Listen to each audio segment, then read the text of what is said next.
Kasih karunia dan damai sejahtera Allah Bapa kita dan anaknya Tuhan Yesus Kristus menyertai saudara. Amin. Shalom saudara yang terkasih, di dalam nama Tuhan Yesus Kristus senang bisa menyapa saudara di tempat saudara berada hari ini dalam dimensi yang berbeda tetapi dalam dunia yang sama. Sebagai insan yang diciptakan untuk Tuhan, sebelum melakukan rangkaian aktivitas kita pada hari ini, marilah kita mengawalinya dengan memuliakan Tuhan lewat pujian kita dan mendengarkan firman Tuhan.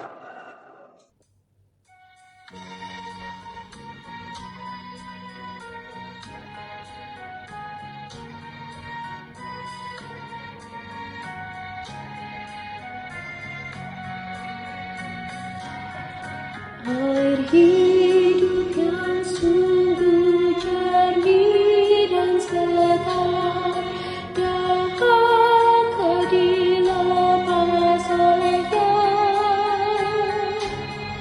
Betapapun berat rasa sakitku, semua pasti kan sembuh.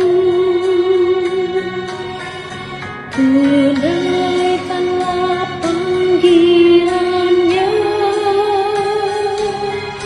dan cari sumber air segar. Perolehlah dengan percobaan, asalkan engkau beriman.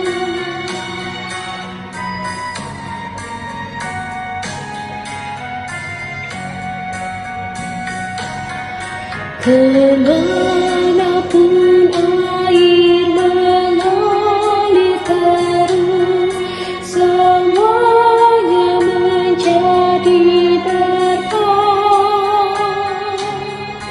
Mahkota terindah diberi padamu yang mengambil air darinya.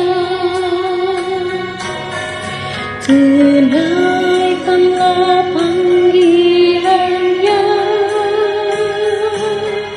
dan cari sumber air segar. Perolehlah dengan percobaan, asalkan engkau beriman.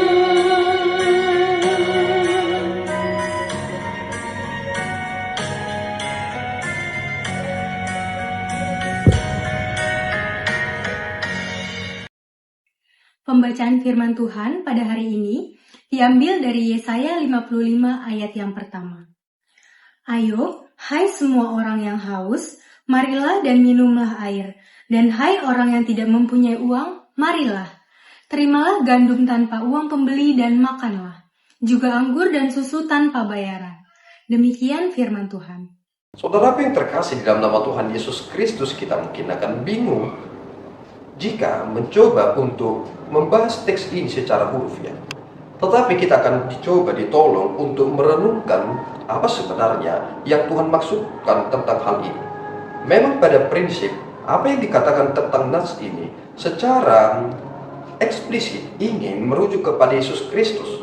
Karena ternyata konsep yang sedang dibahas tentang hal ini adalah tentang keadaan kacau yang terjadi di antara bangsa Israel. Mereka hancur. Mereka tidak dapat menikmati hasil dari tanaman mereka. Semua yang mereka telah kerjakan diangkut oleh kerajaan Babel. Mereka tidak bisa bahagia. Mereka sangat menderita. Jika mereka ingin makan sesuatu, maka mereka harus mengeluarkan uang karena mereka terjajah.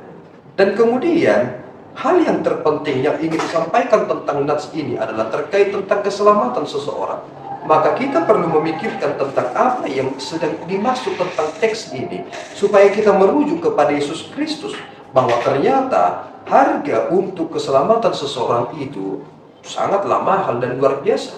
Jika kita melihat kepada perjanjian lama, orang-orang Israel ketika ingin meminta pengampunan dosa mereka harus membawa sembelihan yang harus mereka serahkan. Itu memiliki biaya yang besar. Tetapi nats ini berkata, semua orang yang haus marilah dan minumlah air. Dan orang yang tidak mempunyai uang, marilah terimalah gandum tanpa uang, pembeli dan makanlah.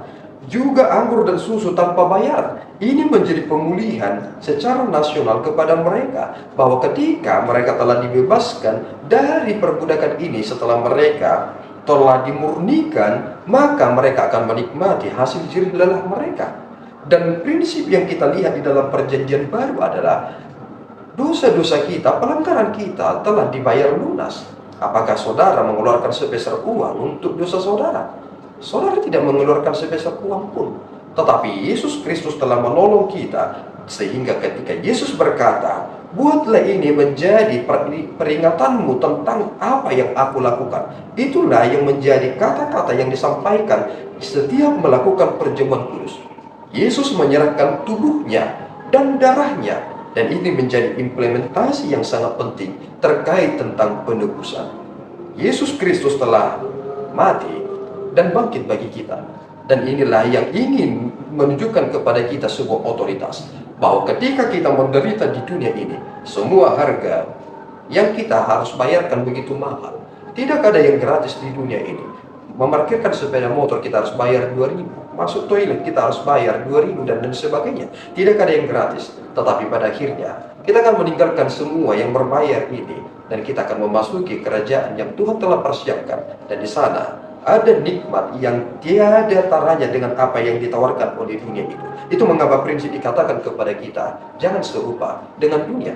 Jika saudara serupa dengan dunia, maka saudara tidak serupa dengan surga, bukan?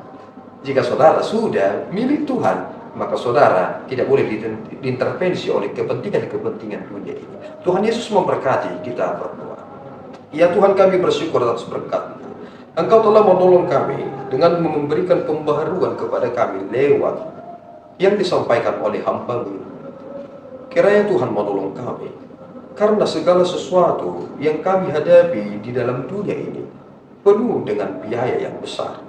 Tetapi kami yakin bahwa kami akan mampu menghadapinya, karena Engkau memberikan kami hikmat.